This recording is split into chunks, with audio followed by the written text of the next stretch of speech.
Hi everyone, this person right here is morbidly obese and really wants you to know about it for some reason. The body positivity movement is something that's been on the collective consciousness of the Western world since probably like 2016, 2017. Something that I've recently observed is the overall shrinking of the movement. Like, it's been showing up a lot less lately. You'll still see the occasional Twitter kerfuffle of fat people going to war about representation or something like that, but the presence of the movement is radically smaller than movements that have stuck around longer, like something like third wave feminism. So today we're going to talk about why the body positivity movement's been disappearing, and spoiler alert, it's because it's failed. To do that, we're going to take a brief little dip into the history of the body positivity movement, explain its flaws, look into what the rise in gym culture over the last few years has had to do with all of this, compare and contrast the two cultures, and evaluate which of the two cultures has the most positive effect on the world. So the body positivity movement really traces its origins back to around 1969's New York, where a dude named Bill Fabry's fat wife named Joyce was getting screwed over by the world. But instead of like both going to a gym together or starting a diet together, instead of some cute couple goal type of thing they could have done to help Joyce lose weight, they instead formed the National Association to Aid Fat Americans. Well, during more research for this video, it seems like the body positivity movement really just exists to fight what the fat people in it don't like and take down whatever it is they don't like. Some quotes from the National Association to Advance Fat Acceptance, which is what the movement eventually turned into when they did a rebrand. In the 70s, 80s, and 90s, fat activists could be spotted on daytime talk shows and in other media, arguing that the diet industry was a scam. By the 90s, fat activists were picketing in front of the White House and staging protests in front of gyms with fat-phobic advertisement. So, gyms in the fitness industry really always have been one of their biggest targets. You know, I was really trying to give them a fair shot. You guys are all seeing my disappointment as it happens, as the script has to now radically change to account for the fact that this movement is literally just targeting things that make you healthy. I'm really trying to give these people a chance here, so let's take a look at some of the good things that the body positivity movement has done. The body positivity movement, not these like fat people organizations, but the actual movement itself, has helped a lot of crippled and disabled amputees move on from feeling like victims of the world to feeling like survivors, or even better, like the normal people they are.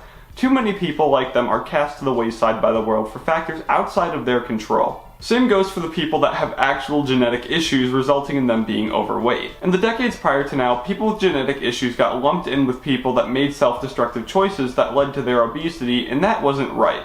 Honestly, I feel bad for all these people that get lumped in with the rest of the body positivity movement. On one side of the spectrum, you've got people that will deny their terrible diets and lack of movement are wrong and will attack you for even the slightest bit of criticism. And on the other, you've got people making thirst traps of themselves, showing as much skin as possible for the slightest bit of internet clout, all in the name of body positivity. It really isn't sounding too good for the body positivity movement, is it?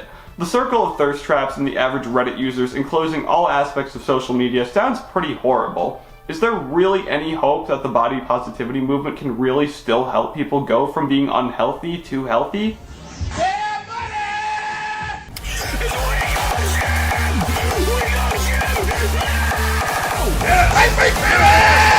I don't say this to be cynical, but I've heard it from various people and experienced it myself.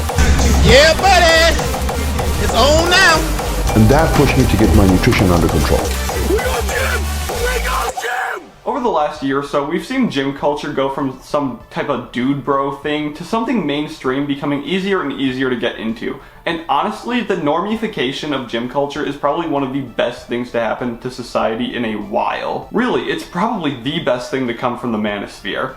The already massive and continuous growth of gym culture is really doing what the body positivity movement failed at. Sure, the constant gym quote TikTok scene can get pretty repetitive, but what are we seeing in that content?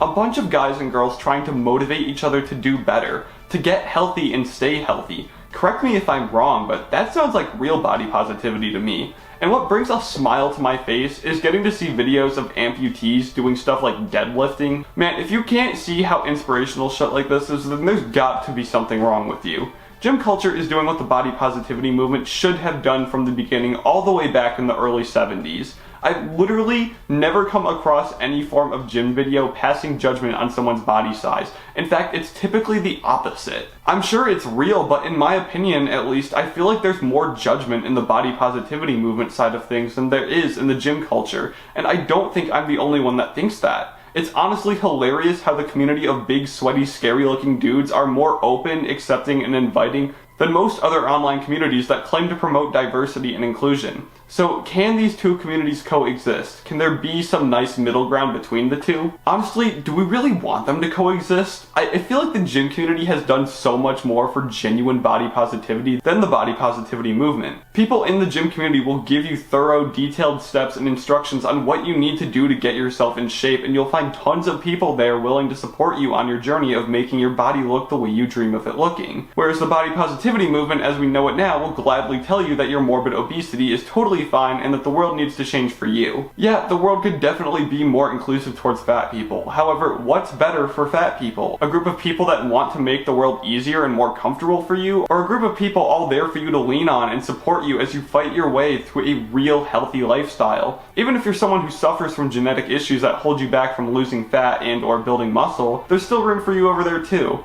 They are honestly the best internet community I've ever seen. It's once you step out of the gym community and into the bigger manosphere, you start to run into issues. But I think the gym community are separate enough to where you won't be running into a tape bro every like 10 minutes over there. So honestly, I'm hoping the current gym culture overtakes the body positivity movement. The body positivity movement has led to far too many people in the world believing that their weight issues aren't real and the problems are instead the world's problems, and has taken too much personal accountability out of people's minds. And for that reason, I feel the movement has failed. Who knows, maybe we're on the verge of an actual culture shift here. Maybe gym culture can really overtake the body positivity movement. I know that's what I'm rooting for. If you believe this too, then go look into some gym creators. My personal favorite is Noel Dazel, can't go wrong with Daddy Noel. Talk to people, find your local gym, talk to people there. Like 90% of gym goers are nice and would very much like to see you set yourself up with a good workout routine. Body positivity movement has let down more people than it's helped, and it's high time that something genuinely positive took its place. But that's it for me. If you like this video, consider subscribing so you don't miss any of my other based schizo rambling videos. Alright guys, see ya.